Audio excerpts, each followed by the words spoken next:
Saudara-saudara, selama bulan ini saya berkhotbah mengenai pembaharuan.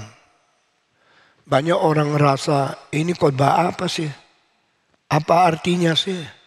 Ini kalimat yang dicetuskan dari Paulus di pasal ke-12 ayat kedua di surat Roma. Pembaharuan melalui perubahan. You should renew yourself with your transformation. Dengan perubahan, memperbarui diri. Karena kalau tidak terus memperbarui diri, kita akan keguguran, kita akan ketinggalan, dan kita akan dibuang oleh zaman. Apakah atong berarti gereja terus memperbarui diikut arus dunia? Tidak. Kita memperbarui di dalam iman, kepercayaan rohani kita. Tetapi tidak berarti kita terus memperbarui diri mengikuti jejak kaki dunia. Tidak berarti kita mengikut arus modern. Roba-roba supaya lebih modern. Itu duniawi. Yang disebut perubahan, pembaruan, ada pembaruan di dalam. Pembaruan di dalam membersihkan dan menjadikan lebih teguh imannya di dalam firman Tuhan yang kekal. Saudara-saudara, maka dua hal ini harus menjadi satu. Pembaruan dan kekekalan. Kekekalan tidak usah berubah. Karena kekekalan itu sesuai dengan rencana Tuhan yang kekal terus di dalam pemimpinan Roh Kudus. Dengan rencana kekal memelihara kita di dalam imannya. Tetapi pembaruan berarti tidak pernah gugur, tidak pernah kaku, tidak pernah ketinggalan. Terus diperbarui. Sama seperti kita saben hari makan nasi. Ribuan tahun yang lalu nenek moyang kita makan nasi. Tidak ada pembaruan, tidak ada perubahan. Tetapi nasi yang dimasak saben hari bukan nasi yang bausi. Bukan nasi yang bau, tapi pembaruan. Setiap hari nasinya segar. Ngerti? Ya, nasi itu dimakan sejak ribuan tahun lalu. Tapi nasi yang dimakan hari ini, nasi yang segar. Nasi selamanya, tapi nasi yang segar. Semua 1, 2, 3. Nasi selamanya semua. Tetapi saben hari nasi yang segar semua. Inilah iman Kristen. Our faith is eternal faith, unchangeable faith. From beginning, even before the foundation of the world, the word of God is given to keep us in faith. Kita beriman, dipelihara di dalam rencana yang kekal dari Tuhan Allah. Tapi imannya itu mengalami pembaharuan, kesegaran setiap hari. Engkau terus ikut kebaktian. Dari dulu ikut kebaktian. Sekarang ikut kebaktian. Besok-besok tetap ikut kebaktian. Seolah tidak berubah. Tetapi setiap minggu dengar firman yang segar. Dengar firman yang baru. Dan urapan yang segar yang diberikan oleh Tuhan. Bikin iman kerohanian kita hidup. Saya sebagai orang tua yang saya khotbahkan dari waktu muda sampai tua, firman Tuhan yang tidak berubah. Tapi setiap minggu engkau datang, engkau tidak mendengarkan firman yang tua, engkau tidak mendengarkan hal-hal yang sudah lewat, tapi sesuatu kesegaran, sesuatu pembaruan yang diberikan oleh Tuhan. Mari kita berdoa sekali lagi. Saya minta Pendeta Yadi naik ke atas, pimpin kita untuk mempersiapkan hati kita mendengarkan firman Tuhan. Mari kita tunduk kepala, masuk di dalam doa. Tuhan, Kau menciptakan jagat raya ini dengan firman-Mu, dan Engkau Tuhan menopangnya dengan firman-Mu juga. Engkau Tuhan menebus kami di dalam diri Putra-Mu yang tunggal, firman Allah yang menjelma menjadi manusia. Kami pada saat ini ya Tuhan duduk di hadapan kaki-Mu, Kami memohon Engkau juga berfirman kepada kami. Kami mohon Engkau berkata-kata untuk membentuk kami, meneguhkan janji-Mu atas kami, sehingga kami boleh menjadi umat yang lebih mengasihi Tuhan, lebih mengasihi sesama kami, dan boleh lebih berjalan di dalam terang kebenaran. Terima kasih ya Tuhan, berfirmanlah kepada kami. Dalam nama Yesus kami berdoa. Amin. Amin. Saya akan menyelesaikan pengaruh Augustinus di dalam iman kepercayaan orang Kristen selama beribu-ribu tahun. Agustinus salah satu orang yang paling penting di dalam sejarah Kristen, sejarah pimpinan Tuhan untuk melindungi dan memelihara iman orang Kristen. Sejak Paulus memberikan wahyu Tuhan sedalam-dalamnya untuk membawa kita mempunyai kepercayaan yang teguh di dalam Kristus, kita melihat selama 300 tahun lebih baru dilahirkan Augustinus. Sebenarnya banyak bapa gereja, Clemens, Alexander, dan juga orang-orang yang penting, Irenaeus, Hippolytus, dan sebagainya. Sampai zaman Augustinus, iman kepercayaan Kristen begitu teguh, begitu padat ditanamkan di dalam gereja. Dan dia memberikan pembaruan, bukan dari luar. Misalnya kita sudah bicara tentang Iskandar yang bukan Kristen. Tuhan memakai dia untuk mempersiapkan perubahan yang paling besar dari Ibrani, menerima perjanjian lama, menjadi Yunani, menerima perjanjian baru. Mempersiapkan manusia di sekitar dunia yang kuno itu menjadi mengenal Kristus, mengenal Injil melalui bahasa Yunani.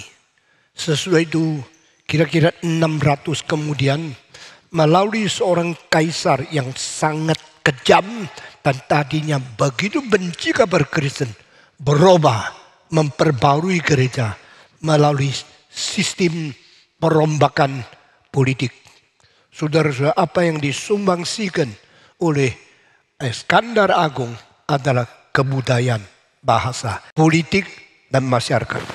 Setelah Konstantin berubah menjadi bersifat sahabat kepada gereja, menjadi murah kepada orang Kristen, dia memberhentikan penganiayaan yang sangat kejam, bengis, dan tidak manusiawi itu, berubah menjadi bersifat friendly, menjadi sifat sahabat kepada orang Kristen.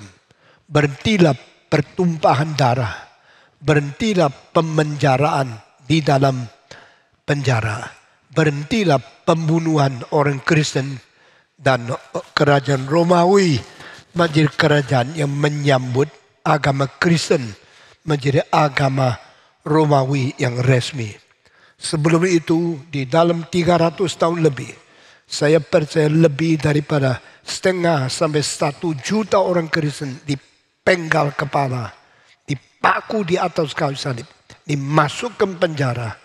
Bahkan banyak orang tentara Romawi pun tidak tega melihat orang Kristen aniaya, difitnah dengan tidak ada alasan yang cukup. Karena meskipun mereka manusia dari kerajaan yang kejam, tentara daripada negara yang sangat bidat dan sangat asing, tetapi mereka mempunyai hati nurani. Setelah Konstantin merubah sikap, memberhentikan penganiayaan, barulah ketenangan dialami oleh kerajaan Romawi. Baru orang Kristen boleh dengan sejahtera beriman kepada Tuhan. Barulah banyak orang dikatagum di bawah tanah, berani keluar ke atas tanah, berbakti dan bangun gedung gereja. Ini perubahan besar sekali.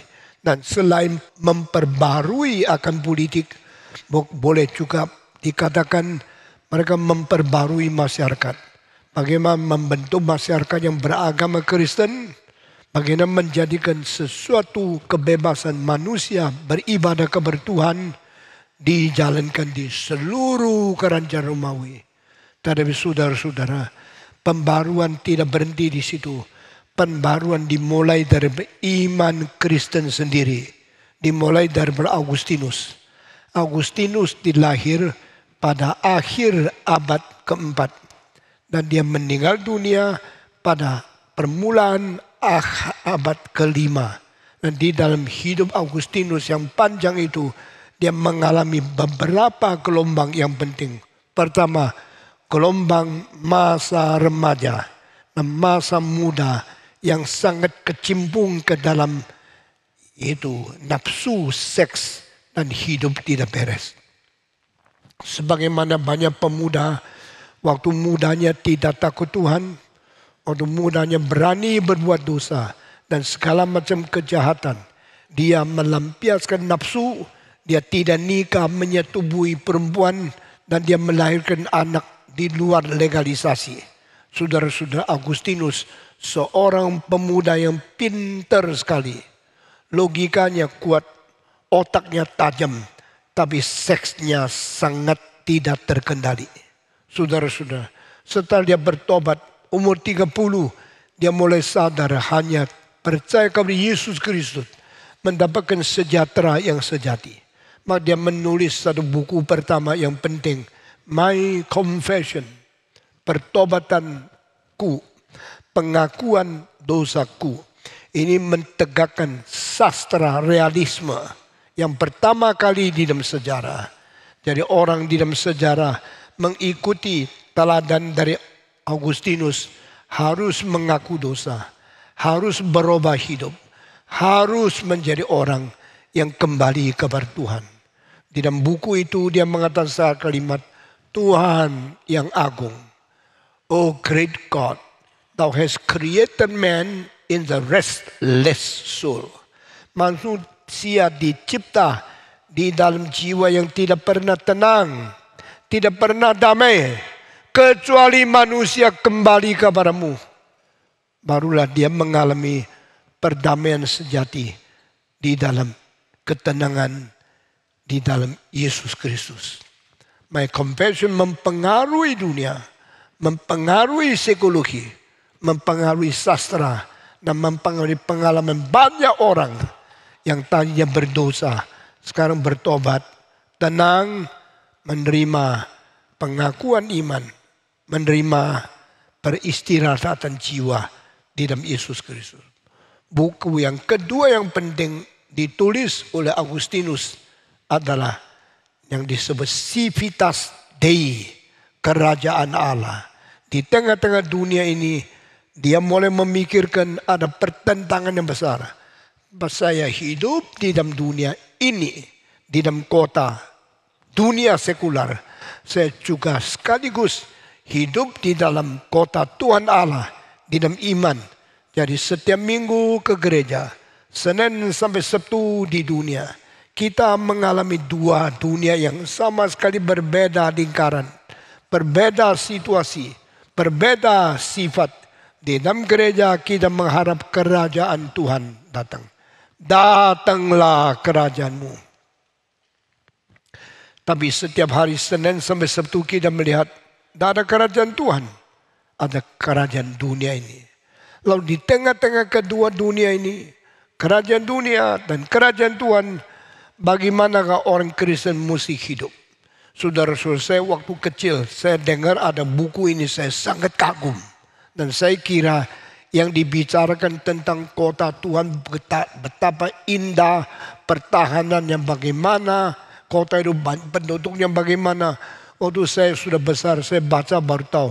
Yang dibicarakan adalah di tengah-tengah kegoncangan manusia, orang Kristen bagaimana menghadapi bidat-bidat, bagaimana menghadapi ajaran-ajaran palsu, bagaimana mempertahankan iman kita yang kuat. Saudara-saudara, maka di dalam buku Civitas Dei, kota Allah, banyak diserang akan Manikaisme, diserang Neoplatonisme, diserang akan Donatisme, diserang akan ajaran daripada Pelagianisme. Ini semua bidat-bidat dia serang habis-habisan oleh Augustinus. Karena dia menginginkan hidup dengan iman yang kuat. Sekarang banyak orang Kristen tidak peduli iman kita berubah tidak. Tidak peduli iman kita teguh tidak. Tidak peduli iman kita dicampuri oleh bidat-bidat atau ajaran-ajaran yang palsu tidak. Kita tidak mempeduli apa artinya kemurnian iman kepercayaan. Apa artinya keteguhan iman rasuli. Apa artinya orang yang mempunyai rohani sesuai dengan tuntutan Alkitab. Saudara-saudara, Agustinus tidak. Agustinus terus gigih berperang dengan semua ajaran salah, semua bidat, semua ajaran palsu di dunia untuk mempertahankan iman yang sejati. Saudara-saudara, sebagaimana engkau mengetahui dari puluhan tahun ini pelayanan Stephen Tong tidak pernah berhenti menyerang bidat, liberalisme, ajaran-ajaran palsu. Kita kupas, kita serang, kita membongkar kepalsuannya di mana. Itulah sebab jadi orang Kristen Reform harus berperang dengan kepalsuan iman, kepalsuan doktrin, kepalsuan motivasi melayani. Supaya kita boleh terus diberkati oleh Tuhan. Saudara-saudara, demikianlah Agustinus memikirkan tentang semua ajaran yang palsu. Saudara, di dalam gereja Agustinus memikirkan anugerah Tuhan itu menjadi jaminan kita diberkati. Anugerah Tuhan mendahului kita bereaksi, respons kepada Tuhan. Anugerah Tuhan yang lebih inisiatif membawa kita bertobat. Jadi di dalam seluruh pikiran, seluruh rangkaian pemikiran seluruh Agustinus, dia mengajar kita bagaimana menjadi orang yang bersyukur kepada Tuhan. Menjadi orang yang bereaksi kepada Tuhan. Menjadi orang yang respons secara yang benar kepada Tuhan.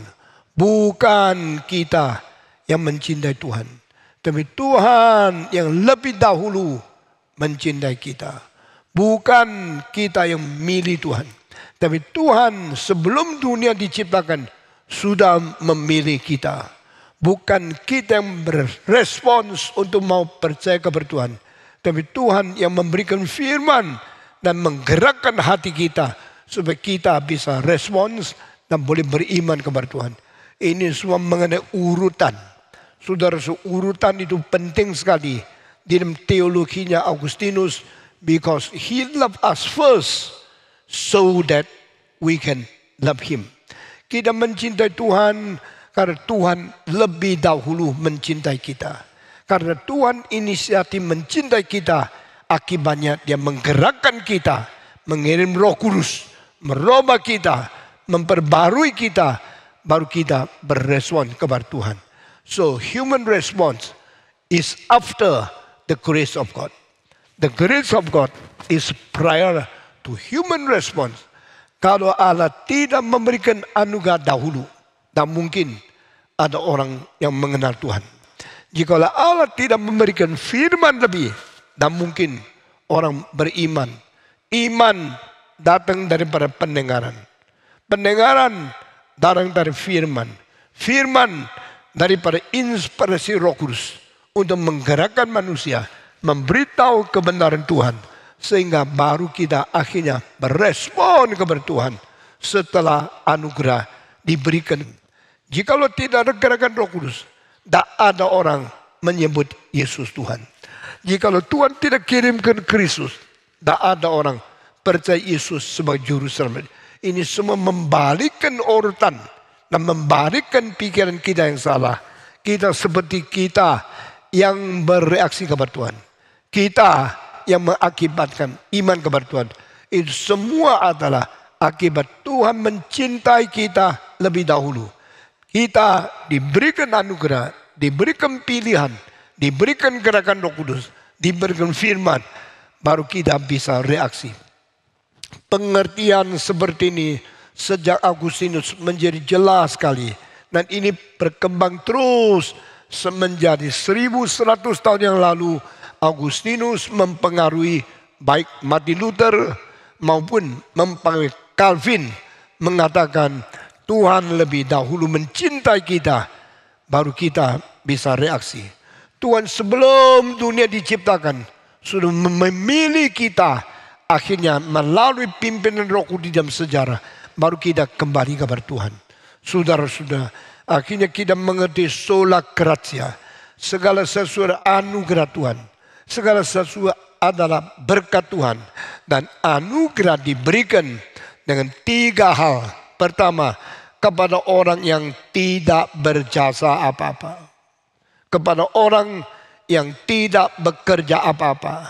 Ketiga, anugerah diberikan kepada orang yang tidak layak diberkati oleh Tuhan. Kita menjadi orang Kristen karena apa? Karena anugerah Tuhan. Anugerah di Tuhan kepada kita siapa? Orang yang tidak berjasa. Orang yang tidak ada sedikit pun jasa. Sedikit pun kelayakan. Sedikit pun pekerjaan. Not because I do something. Not because I am worthy. Not because I have my merit. Saya tidak berjasa. Saya tidak bekerja apa. Saya tidak ada sumbang siapa. Saya tidak layak. Sehingga dimengerti dengan segala sesuatu ada anugerah Tuhan. Di dalam zaman reformasi, kalimat ini disimpulkan menjadi sola gratia. Semua. Bahasa Indonesia gratis berarti gratia yang tak usah bayar. Gratia berarti anugerah cuma-cuma diberikan kepada orang.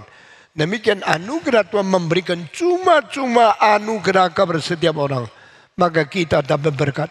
Kita dapat pengampunan. Kita dapat pilihan. Kita boleh bertobat. Kita diterima oleh Tuhan. Semua adalah karena anugerah Tuhan. Sola gratia. Ini adalah akibat sola scriptura.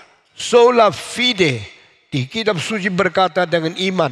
Iman menerima anugerah yang tidak berdasarkan jasa. Tidak berdasarkan kelakuan. Tidak berdasarkan kelayakan. Kita menerima cuma-cuma anugerah Tuhan. Dengan demikian orang yang sudah menerima anugerah harus mengerti bagaimana bersyukur kepada Tuhan. Amin. Manusia yang menerima anugerah tidak bersyukur, itu orang kurang ajar. Itu orang tidak mengerti bagaimana mencintai Tuhan. Karena Tuhan memberi anugerah yang tidak layak, yang tidak boleh diberikan kepada kita. Kita hanya menerima secara cuma-cuma anugerah Tuhan. Maka kita harus kembalikan semua kemuliaan kepada Tuhan Allah. Sola gratia is the cause to produce soli Deo gloria. Karena anugerah, maka kita kembalikan mulia kepada Tuhan. Karena anugerah Tuhan, kita bersyukur dan kembalikan segala kemuliaan kepada Tuhan Allah yang berada di dalam surga. Ini adalah ajaran daripada Agustinus. Ajaran Agustinus tentang doktrin anugerah sangat mempengaruhi kekristenan selama hampir 2000 tahun. Dan sangat mempengaruhi teologi-teologi daripada reform dan reform Injili. Anugerah daripada pengertian Agustinus membawa kita menjadi orang selalu bersyukur, selalu mau mengabari Injil, selalu memuliakan Tuhan di dalam surga. Saudara-saudara, selain itu Agustinus mengetahui di dalam dunia ini kita mau abdi, kita mau setia kepada kerajaan Allah, abdi kepada kota Allah, civitas Dei. Maka kita harus mempertahankan iman kita. Di situ dia menyerang akan ajaran yang salah dari Manikaisme yang pernah mengikat dia 10 tahun, kira-kira umur 20 sampai 30. Maka orang seperti Agustinus sangat dipengaruhi oleh Manikaisme. Dia kira manusia ada sesuatu sasaran yang direbut oleh dewa baik dan dewa gelap. Dewa terang dan dewa gelap merebut kita. Dan kita di tengah-tengah peperangan itu kita sulit berdikari. Tapi Tuhan akhirnya menyelamatkan dia. Umur 30 dia kembali bertobat kepada Tuhan Yesus. Jadi menjadi orang Kristen yang setia. Setelah Agustinus menjadi orang Kristen yang setia, dia mulai menganalisa ajaran salah, ajaran bidat, ajaran menyeleweng, ajaran-ajaran yang tidak setia kalau ikat di mana. Satu-satu dia serang, satu-satu dia perdebatkan supaya membawa manusia kembali ke iman yang sejati. Gereja ini terkenal sebagai gereja yang menyerang bidat-bidat, menyerang liberalisme. Kenapa? Karena kita tidak mau kekristenan diwakili oleh orang-orang yang pintar akademik, yang mempunyai pengetahuan banyak, tapi hatinya tidak jujur.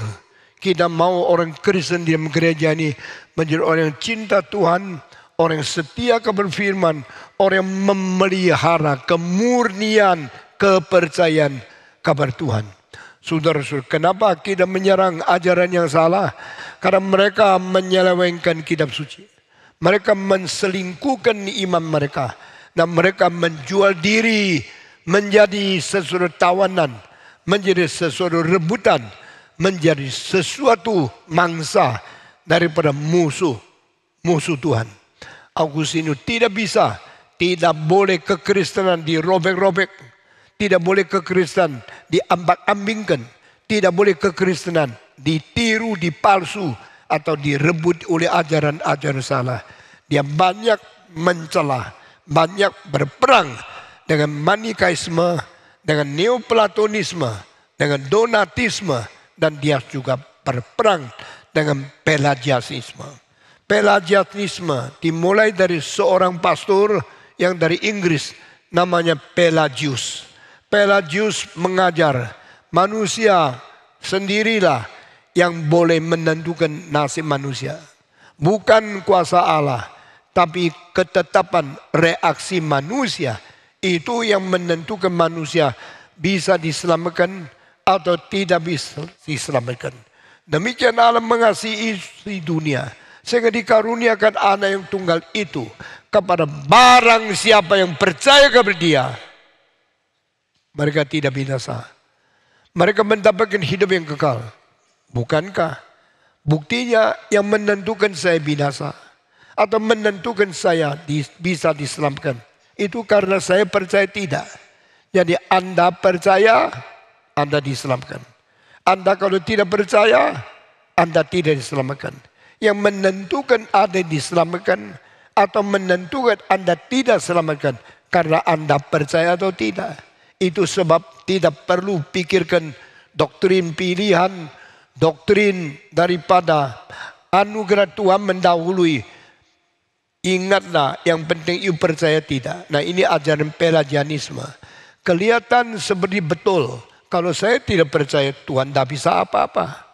Kalau saya tidak menerima Yesus, Yesus tidak bisa selamatkan saya. Tapi Pelagianisme melawan ajaran Augustinus. Augustinus mengatakan, jika Tuhan tidak memberikan Yesus, tidak ada selamat. Jika Tuhan tidak mengirim Roh Kudus, engkau tidak tergerak beriman kepada Tuhan. Jadi jangan bilang engkau yang percaya menentukan engkau selamat. Engkau kalau tidak percaya, engkau akan dibinasakan. Karena ini ada faktor kedua. Faktor pertama, kalau Tuhan tidak kirim Yesus Kristus, tidak ada orang menyelamatkan, engkau harus binasa. Kalau Tuhan tidak memberikan Roh Kudus, menggerakkan hatimu, engkau tidak pernah mungkin bertobat, engkau akan binasa di dalam dosa. Sehingga jangan hitung jasa manusia. Jangan pikir hal yang menentukan engkau diselamat tiga berdasarkan dirimu. Itu semua ajaran salah. Ajaran yang betul adalah Tuhan inisiatif memberi anugerah. Tuhan inisiator mengkaruniakan Yesus Kristus. Tuhan inisiatif kirim pekerjaan Roh Kudus, menggerakkan sehingga akhirnya kita bertobat. Kita bisa bertobat semata-mata anugerah Tuhan. Kita bisa menerima Yesus hanya karena gerakan Roh Kudus. Tanpa digerakkan oleh Roh Kudus, tidak ada seorang pun yang menerima Yesus sebagai juru selamat. Demikian firman Tuhan. Jadi Augustinus memegang betul anugerah Tuhan lebih dahulu. Anugerah Tuhan mendahului respons manusia. Jangan tekankan respon. Jangan hitung jasa engkau yang percaya kepada Tuhan. Engkau tidak bisa percaya. Engkau cuma bisa melawan. Engkau bisa kaku. Menjadi orang yang sangat degil, fasik. Dan berani berontak kepada Tuhan. Tapi Tuhan telah melunakkan hatimu. Tuhan telah menggerakkan hatimu. Tuhan menghancurkan hatimu. Sehingga engkau menangis. Engkau bertobat. Engkau sedih. Engkau mengaku dosa. Dan menerima Yesus sebagai juru selamat. Ini pelagianisme dihantam habis-habisan oleh Agustinus. Agustinus mempunyai kepercayaan sungguh-sungguh berketat dan berdasarkan kitab suci. Yang bukan sungguh-sungguh berdasarkan kitab suci ditolak Agustinus. Ini pembaruan yang penting sekali untuk membawa seluruh gereja kembali kepada ajaran yang benar. Saudara-saudara, setelah 1100 tahun kemudian, setelah Agustinus meninggal dunia, lahirlah Martin Luther, lahirlah John Calvin. Kedua tokoh reformasi ini menjadi reformator yang mengerti Agustinus, yang menerima ajaran yang sangat berpusat kepada Tuhan Allah, dan mereka tidak berani membanggakan jasa manusia, tidak berani menekankan kerelaan manusia menjalankan Taurat, tapi mereka menekankan pusat Allah mencintai dunia. Saudara-saudara, iman kekristenan sampai abad 20 adanya yang disebut gerakan reform Injili. Ini adalah meneruskan pembaruan, meneruskan pimpinan Tuhan melalui jasa sejarah termasuk Agustinus dengan buku-buku yang penting itu. Sehingga kita melihat kota Allah, Civitas Dei, menceritakan bagaimana harus ada peperangan orang beriman untuk melawan sekular dan melawan ajaran salah dari bidat-bidat daripada ajaran iblis yang menyerang atau yang kurangi tentang pengertian firman Tuhan. Kita bersyukur kepada Tuhan, zaman Agustinus yang betul-betul menjadi pahlawan, yang memerangi Manikaisme, yang memerangi Donatisme, yang memerangi akan Neoplatonisme, yang memerangi Pelagianisme, adalah Agustinus seorang diri, mati-matian melawan semua ini. Ini merupakan jasa Agustinus yang besar sekali. Saudara, bukan saja demikian, Agustinus menulis lagi buku ketiga yang paling penting di dalam sejarah, yaitu disertasi dia yang membuat dia sebagai pahlawan, sebagai tokoh teologi yang paling penting, yaitu buku Trinitas, On Trinity. Buku ini telah membuat beres pertentangan, diskusi, perdebatan yang beratus-ratus tahun di dalam sejarah pertama-tama dari abad pertama sampai abad keempat, yaitu siapakah Roh Kudus. Jikalau tidak ada Agustinus, memang kita sudah kitab suci, kita mengetahui ajaran tentang Roh Kudus semua berada di dalam. Tetapi jikalau tidak ada Agustinus yang menyimpulkan dan menunjukkan pentingnya Roh Kudus dengan ajaran ortodoks yang paling kuat, maka gereja akan terombak-ambik. Saudara-saudara, kita mengetahui abad ke-11 timbulnya perpecahan pertama kali yang paling besar di dalam kekristenan. Kekristenan sudah melewati 1000 tahun, lebih 1030 tahun. Gereja pecah besar-besaran.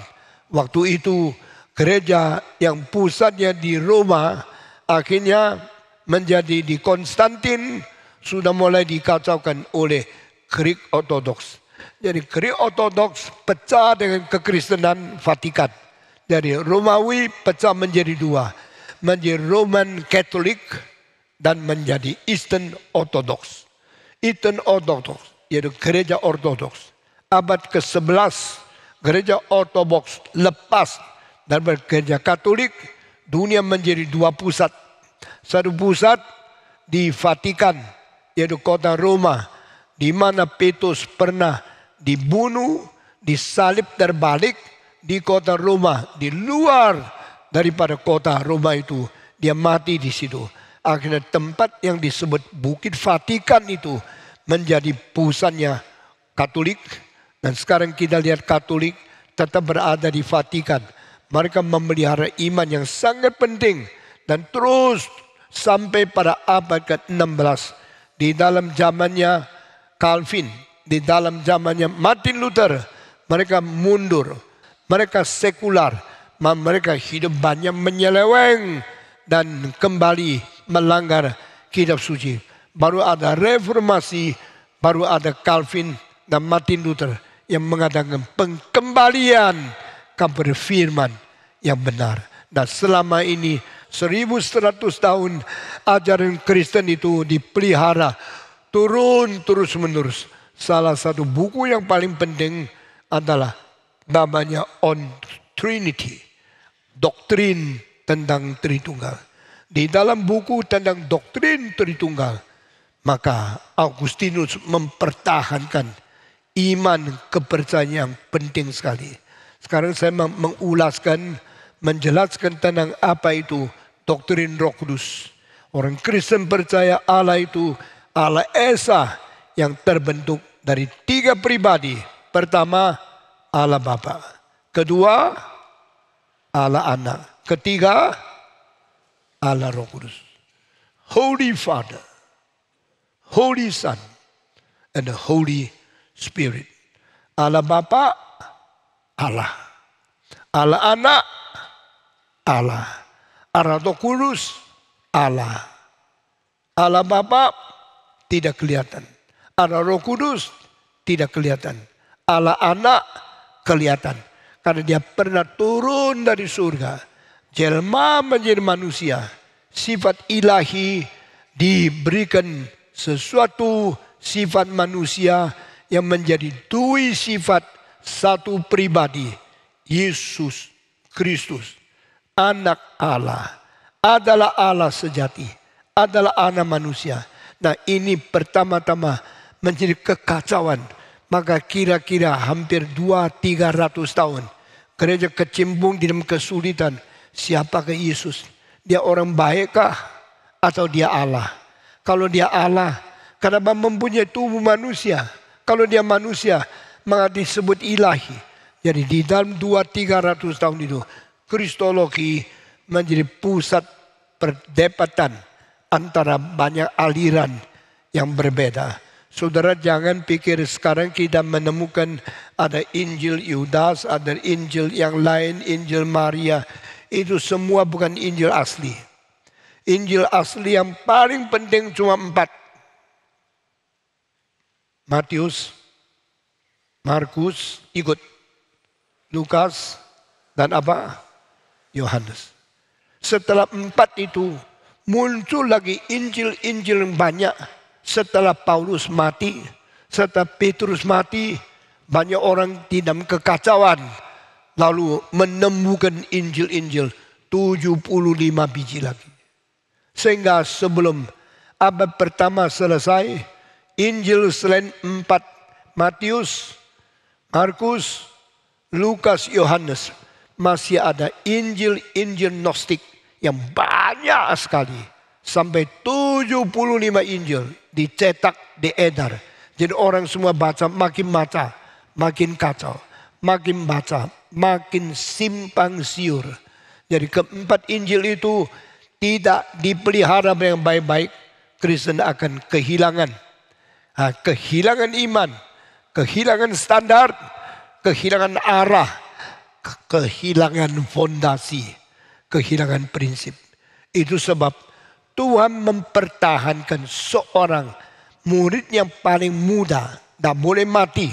Dan dia memang dipilih waktu kira-kira Petrus umur 50, Yohanes cuma umur mungkin 16. Mengapa Tuhan menaruh murid yang begitu muda disekelaskan dengan murid yang begitu tua? Karena Tuhan mengetahui kalau Paulus sudah dibunuh, tidak ada orang memimpin gereja. Kalau Paulus, Petrus sudah dibunuh, tidak ada orang melawan bidat, maka perlu ada seorang yang dari semulanya sudah ikut Tuhan. Dari seremajanya sudah dipanggil Tuhan. Dia mempunyai kepercayaan, mempunyai pengalaman, dan mempunyai pribadi yang berkenal dengan Tuhan pada waktu remaja.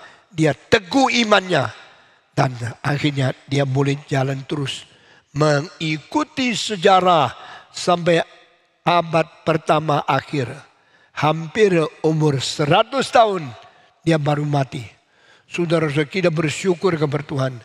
Kalau Tuhan tidak terlebih dulu memanggil Yohanes yang paling muda mengikut Yesus Kristus, maka pada tahun 66, pada waktu Petrus dibunuh, pada waktu Paulus dibunuh, Kristen semua akan kacau balau. Semua akan simbang siur. Semua akan ombak-ambik. Karena mereka tidak pemimpin yang penting.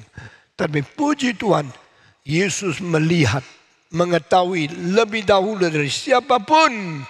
Setelah berapa puluh tahun lagi, setelah Yesus naik ke surga, Petrus akan mati, Yohanes akan mati. Dan dia sudah siapkan seorang anak remaja dari usia masih remaja. Sudah dipanggil, sudah mengenal Tuhan. Dan saya bersyukur kepada Tuhan. Karena Yohanes yang paling muda, yang paling remaja itu, justru mengenal Yesus lebih dalam daripada rasul yang lain. Bukankah Rasul Yesus 12, tapi yang paling teliti mencatat perkataan-perkataan yang pernah dikatakan oleh Yesus Kristus ada Yohanes. Masih ingat, demikianlah Allah mengasihi isi dunia sehingga dikaruniakan anak yang tunggal itu, supaya barang siapa yang percaya kepada Dia jangan binasa, melainkan beroleh hidup yang kekal. Itu ayat yang begitu penting di Injil mana? Jawab. Injil mana? Ini Yohanes. Pasal berapa? 3. Ayat berapa? Yang tulis siapa? Bukan Petrus. Bukan Yakobus. Yang ditulis ada Yohanes yang paling kecil. Dari Yohanes masih remaja sudah ikut semua kebaktian. Perhatikan setiap kalimat dan mengerti semua rahasia Allah yang terdalam. Dia mengerti semua. Jangan menghina remaja ya. Saya sangat mencintai anak kecil. Saya sangat mencintai remaja. Mereka akan mungkin menjadi orang yang dicintai Tuhan, dipanggil Tuhan, mengerti firman lebih dalam dari engkau. Sehingga pada waktu gereja mengalami kesulitan, ada orang remaja yang bangkit berdiri, melawan bidat, melawan ajaran sesat, dan membangun dan memelihara iman Kristen yang paling penting. Inilah Yohanes. Kita bersyukur kepada Tuhan. Tuhan memanggil orang-orang. Ada yang tua, ada yang kecil. Yang tua jangan sok engkau pengalaman tinggi. Yang anak kecil jangan dihina karena mereka masih remaja. Tuhan sanggup bekerja memakai remaja yang mengerti firman Tuhan untuk menjadi pendukung iman, menjadi pembela kekristenan yang paling penting sepanjang sejarah. Kita bersyukur kepada Tuhan. Saudara-saudara, pada waktu semua murid sebagian sudah mati, sisa yang masih paling muda, yang dianggap kurang pengalaman, yang dianggap remaja tidak tahu apa-apa, dia yang diberikan tanggung jawab paling berat untuk menanggung beban memelihara iman Kristen. Nah saudara-saudara, demikian kita lihat setiap zaman ada orang yang penting yang perlu ditegakkan, didirikan, dibangunkan oleh Tuhan untuk berdiri membela kebenaran. Demikian Agustinus di dalam abad ke-4 dan abad ke-5, dia telah menjadi salah satu teolog, salah seorang bapa gereja, salah seorang pendeta yang paling penting. Pada waktu Agustinus tua, dia telah mentahbiskan 80 uskup. Saudara-saudara, hal ini sangat penting sekali. Karena setelah dia mati, kalau tidak ada orang meneruskan, gereja akan bagaimana? Kalau tidak ada orang meneruskan, iman Kristen akan kacau balau. Menjadi apa? Jadi dia mentabiskan 80 uskup. Seperti kalau sebelum saya mati, saya mentabiskan 80 pendeta yang kuat, yang bertalenta, yang berjuangan untuk membela kekristenan dan untuk memelihara iman kekristenan sesuai dengan firman Tuhan. Saudara-saudara, Agustinus akhirnya tulis satu buku seperti disertasi doktorat dia yang namanya On Trinity. Dan di sini dia mau merangkumkan, mau menyimpulkan iman kita tentang Roh Kudus mustinya bagaimana. Roh Kudus Allahkah? Tidak kelihatan. Yesus Allahkah menjadi manusia? Mengapa Allah jadi manusia? Bergumul susah, sulit mengerti. Mengapa Allah tidak lihatan? Itu Roh Kudus. Ini bergumul sulit mengerti. Semua tentang Allah itu satu, gampang dipercaya. Tapi Allah ada anak, ini sulit dipercaya. Allah kirim roh, lebih sulit dipercaya. Ini semua dirangkumkan di dalam buku Allah Tritunggal daripada Agustinus. Agustinus bukan saja khotbahnya bagus.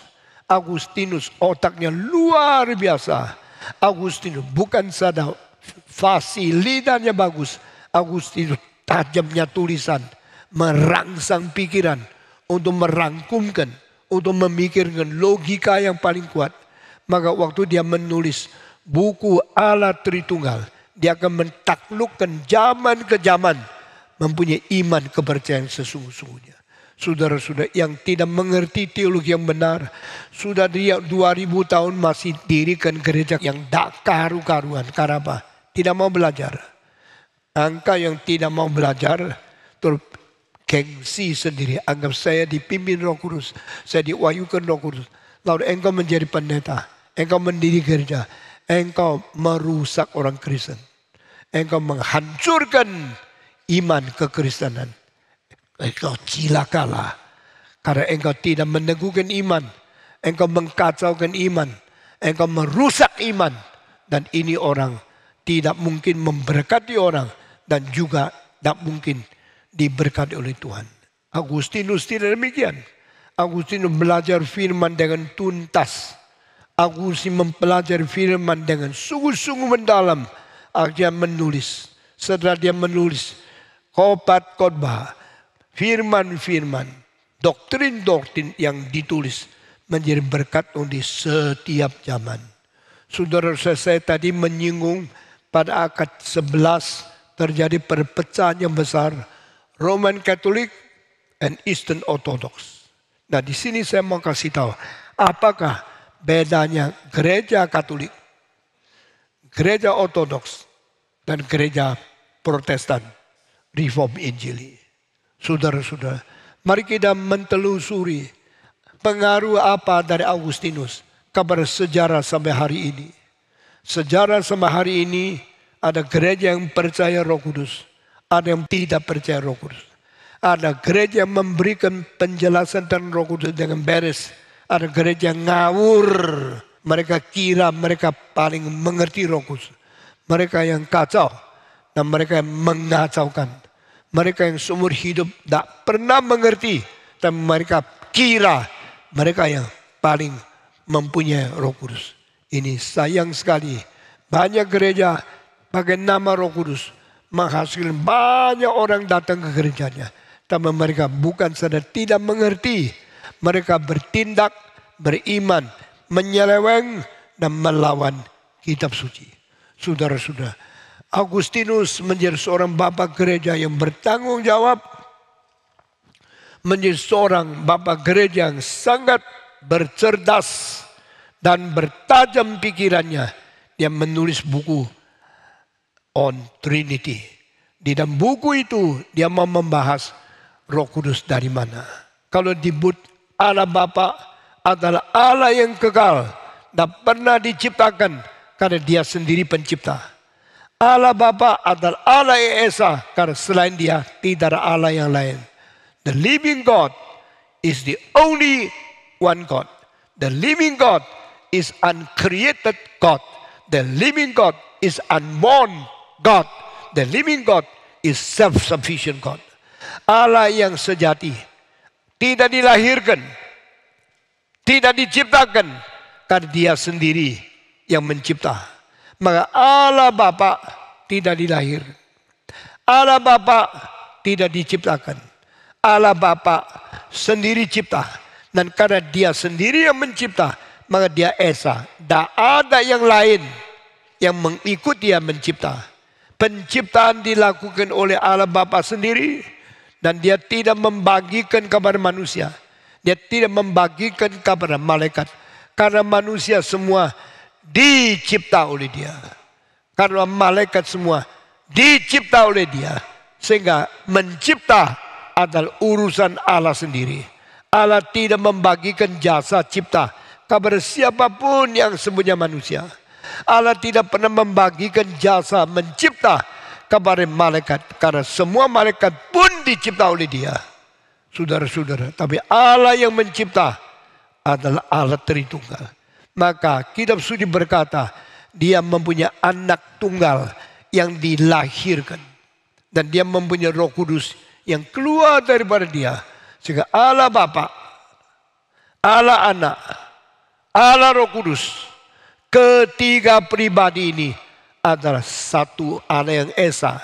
Satu zat esensi yang terbagi di dalam ketiga pribadi itu. Allah Anak dari mana? Dari Bapa. Allah Roh Kudus dari mana? Dari Bapa. Allah Anak Yesus Kristus. Mengapa disebut anak Allah yang tunggal? Karena Dia dilahirkan. Kalau dilahirkan, adakah yang lain juga dilahirkan? Tidak ada.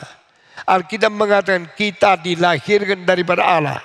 Tetapi kita dilahirkan melalui Roh Kudus.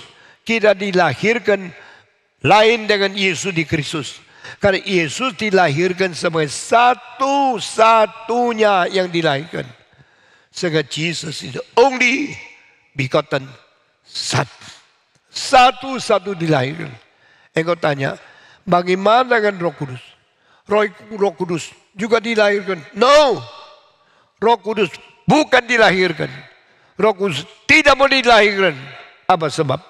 Jika Roh Kudus sama dengan Yesus dilahirkan, maka Yesus bukan anak tunggal. Karena ada anak Roh Kudus. Maka Allah mengatakan hanya Yesus yang dilahirkan. Karena hanya Yesus, hanya satu, maka disebut yang dilahirkan yang satu-satunya. The only begotten Son. The only born of God Son. Yesus adalah anak satu-satunya dilahirkan oleh Bapa. Lalu engkau tanya, bagaimana dengan Roh Kudus? Roh Kudus tidak dilahirkan. Kalau Yesus dilahirkan sebagai anak, Roh Kudus juga dilahirkan, berarti Roh Kudus juga anak. Kalau Yesus anak, Roh Kudus anak, tidak berarti Yesus anak tunggal. Ngerti tidak? Karena Yesus anak tunggal, berarti tidak ada lagi dilahirkan sebagai Yesus Kristus. Maka Yesus Kristus ada anak tunggal, satu-satunya yang dilahirkan. Kalau demikian, bagaimana dengan Roh Kudus? Roh Kudus tidak dicipta karena Dia Allah. Roh Kudus juga tidak dilahirkan, Dia bukan anak Allah. Roh Kudus keluar dari Allah. Dari Allah keluarlah Roh Kudus. Itu keluar, proceeds from. Berarti Roh Kudus adalah Allah yang keluar dari Allah. Allah pribadi ketiga yang keluar dari Allah pribadi pertama. God proceeds God. God give birth to God. Waktu Allah Bapa melahirkan anak, itu memakai kelahiran. Waktu Allah Bapa mengeluarkan Roh Kudus, itu namanya keluar dari Allah. Keluarlah Allah. Dari terang, keluarlah terang. Dari roh, keluarlah roh. Itu Roh Kudus. Roh Kudus keluar dari Roh Kudus tidak dilahirkan oleh Allah, tetapi Roh Kudus keluar dari Allah Bapa.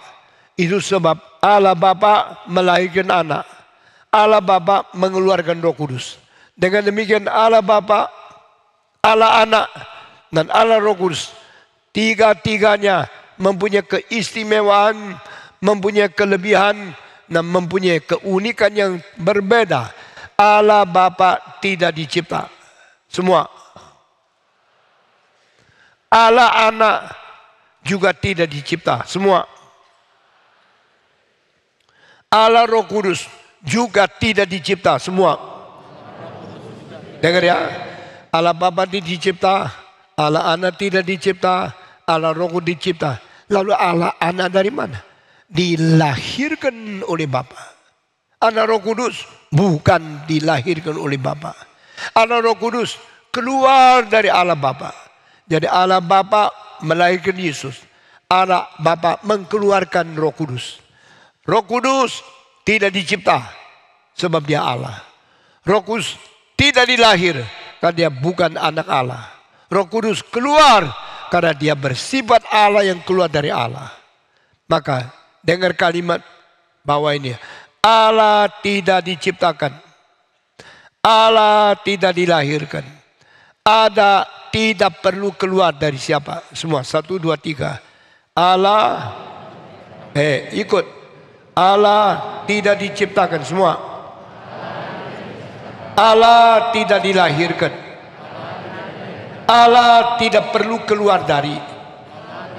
Karena dia sendiri Allah. Tapi Yesus tidak dicipta semua. Yesus dilahirkan. Yesus tidak keluar dari. Yesus dilahirkan. Atau kalau dia dilahirkan maka dia keluar dari Allah Bapa. Menjadi yang berjelma menjadi manusia. Dia adalah Allah yang bersifat ilahi sekaligus manusia yang bersifat kedagingan manusia. Ini pengantara. Allah Bapa tidak diciptakan. Allah Bapa tidak dilahirkan. Allah Bapa tidak perlu dikeluarkan. Yesus Kristus tidak diciptakan. Yesus Kristus dilahirkan. Yesus keluar daripada Allah. Hidup dari hidup. Roh dari roh. Allah dari Allah. Melalui kelahiran di dalam kekekalan. Eternal generation. Ini yang disebut oleh Bapak Gereja Origin. Yesus adalah yang dilahirkan oleh Bapa dari kekekalan. Dia tidak dicipta. Dan Roh Kudus yang keluar dari Allah Bapa, dia tidak dicipta, tidak dilahirkan, keluar dari Allah Bapa. Ini Augustinus sudah menekankan ini. Tetapi saya mau tanya, apa hubungan Yesus dengan Bapa? Yesus dilahirkan Bapa. Apa hubungan Roh Kudus dengan Bapa? Roh Kudus keluar dari Bapa. Tanya lagi, apa hubungan Roh Kudus dengan Yesus? Sekarang sulit menjawab. Jadi Gereja Ortodoks mengatakan tidak ada hubungan. Roh Kudus tidak hubungan dengan Yesus. Karena Roh Kudus adalah keluar dari Bapa. Sudah, stop. Tapi Augustinus bilang, tidak. Roh Kudus keluar dari Bapa. Juga keluar dari Anak. Dan dari Roh Kudus keluar daripada Anak. Kalimat ini, garis yang di bawah ini menunjukkan Roh Kudus ada hubungan dengan Bapa, Roh Kudus ada hubungan dengan Anak. Roh Kudus dari Bapa, Roh Kudus juga dari Anak. Pikiran ini penting tidak? Penting. Karena apa? Kalau tidak melalui Augustinus mentegakkan iman kepercayaan tentang Roh Kudus yang begitu tepat, maka banyak hal tidak bisa diselesaikan. Kita bersyukur kepada Tuhan. Bacanya kitab suci, banyak orang sembarangan baca. Augustinus tidak. Augustinus berkata, Roh Kudus dari Bapa, tetapi Roh Kudus juga dari Anak. Roh Kudus proceeds from the Father and also proceeds from the Son. Ini dari Anak juga kalimat ini menteguhkan iman yang percaya yang teguh. Karena apa? Karena Alkitab mengatakan Roh Kudus disebut Roh Allah, juga disebut Roh Kristus. Holy Spirit is the Spirit of God. Tetapi dalam perjanjian baru, Holy Spirit is the Spirit of Christ, is the Spirit of Jesus. Roh Kristus, Roh Yesus, juga itu Roh Allah Bapa. Maka Roh Kudus dari Allah Bapa, Roh Kudus juga dari Allah Anak, Roh Kudus juga dari Roh Yesus, Roh Kudus juga disebut Roh Kristus. Di dalam Roma pasal 8 ayat 9, barang siapa yang tidak dilahirkan roh dari Kristus bukan anak Tuhan Allah. Dengan demikian Roh Kudus, Roh Allah Bapa, Roh Kudus juga Roh Kristus, Roh Kudus juga Roh Yesus. Di dalam kitab suci engkau membaca ayat-ayat banyak ini, akhirnya engkau menemukan hubungan Roh Kudus sama Yesus. Jelas sekali Allah memberikan rohnya ke dunia. Demikian Yesus memberikan rohnya kepada umatnya. Jadi kita melalui roh dari Bapa kita diselamatkan. Kita melalui roh dari Kristus kita dimeteraikan, kita disahkan, kita menjadi anak Allah untuk selama-lamanya. Saudara-saudara, setelah Agustinus 700 tahun kemudian terjadi perpecahan gereja yang besar. Gereja Roman Katolik di Vatikan sama gereja Ortodoks di Yunani. Yunani pecah lagi menjadi 3, Ortodoks Rusia, Ortodoks Timur, Syria, dan Ortodoks Yunani. Greek Orthodox, Syrian Orthodox, dan Russian Orthodox. 3 Ortodoks ini semua bersatu mengatakan Roh Kudus hanya dari Allah Bapa, tidak dari Kristus. Tapi gereja Roman Katolik percaya Roh Kudus dari Allah Bapa dan anak Yesus Kristus. Sehingga Roh Kudus juga dari anak Allah. Sekarang dunia mempunyai 3 macam gereja. Gereja yang penting pertama Roman Katolik. Gereja yang kedua Roman Ortodoks. Gereja ketiga gereja Protestan, Reform Injili, Presbyterian, Metodis dan sebagainya. Kalau ditanya bagaimanakah pengajaran doktrin Roh Kudus di dalam gereja Reform, gereja Anglikan, gereja Metodis, gereja Katolik, kita semua percaya Roh Kudus dari Allah Bapa sekaligus Roh Kudus dari Yesus Kristus. Karena dia Allah, Roh Kristus dan Roh Yesus sekaligus. Kita bersyukur karena begini. Itu sebab Roh Kudus menggerakkan siapa? Siapa mengaku Yesus Kristus. Kalau bukan Roh Kudus menggerakkan engkau, tidak ada seorang pun yang menyebut Yesus sebagai Tuhan. Jadi Roh Kudus dari Kristus ini penting sekali. Kita sudah menerima ajaran yang penting diwariskan daripada Agustinus. Kita bersyukur kita boleh berdiri teguh dengan iman yang kuat menjaga apa yang dikatakan di dalam kitab suci firman Tuhan. Kiranya Tuhan menguatkan kita, memberi iman teguh kepada kita dan memelihara kita setia kepada ajaran yang begitu kekal dan mempunyai pembaruan yang begitu segera. Mari kita berdoa. Semua tunduk kepala masuk di dalam doa. Bapa di surga, kami berterima kasih karena Engkaulah yang memberikan firman yang kekal. Engkaulah yang memberikan pembaruan iman setiap hari. Kami mau memelihara firman yang kekal. Kami mau mengalami kesegaran setiap hari. Tuhan pimpin kami, dengar doa kami. Kami serahkan semua ini dalam tangan Tuhan. Demi nama Yesus, penebus dan juru selamat kami yang hidup. Kami sudah berdoa. Amin.